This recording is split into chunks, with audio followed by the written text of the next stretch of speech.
I think what we have to understand is that the Genocide Convention was in many ways the first step at criminalization of mass atrocity.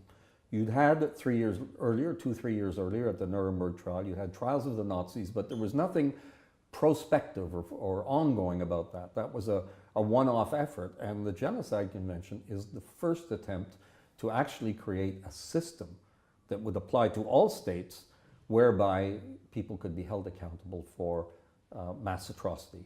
And that explains why the crime is narrowly defined. The countries who were drafting the Genocide Convention in 1948 were very nervous that that too broad a definition would cover things that they were doing. The US was concerned about lynching of African Americans.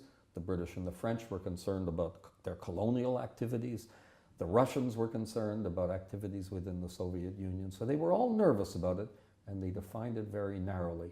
And of course, what's happened as part of the human rights movement, really the Genocide Convention is the first human rights treaty, is that has expanded more and more, so that although the definition of genocide seems frustratingly narrow, the gaps have been filled in by much broader notions like crimes against humanity. So today, if we go to the International Criminal Court, they prosecute both genocide and crimes against humanity. So all of the things that aren't covered by a strict definition of genocide, they get covered by crimes against humanity.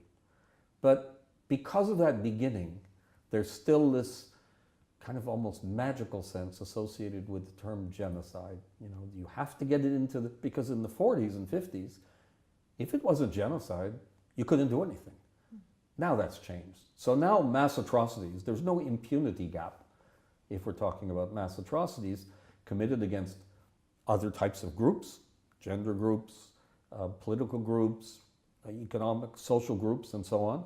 And there's no impunity gap if we're talking about other forms of persecution that don't involve extermination. So the problem has largely been solved, but our language, our rhetoric hasn't necessarily caught up with it. So people still think that labeling something genocide it's like, you know, the gold medal in the Olympics. And in fact, crimes against humanity provides us now with a totally adequate and better and broader formation, and we can still get the same results. And what briefly is crimes against humanity? Crimes against humanity involves any widespread or systematic attack on a civilian population. And so it can include various forms of killing, persecution, expulsion, deportation, torture, and so on. And when we talk about acts of persecution, we're talking about any significant violation of human rights, large-scale violation of human rights. So these all fit within the term. Obviously, the limits of that are still being defined, and states are still nervous about it because they think they know the limits of genocide. They're still anxious about what are the limits of crimes against humanity. And who can be persecuted for genocide and for crimes against humanity? Is it only the state leaders or other actors? And how far down can this responsibility go?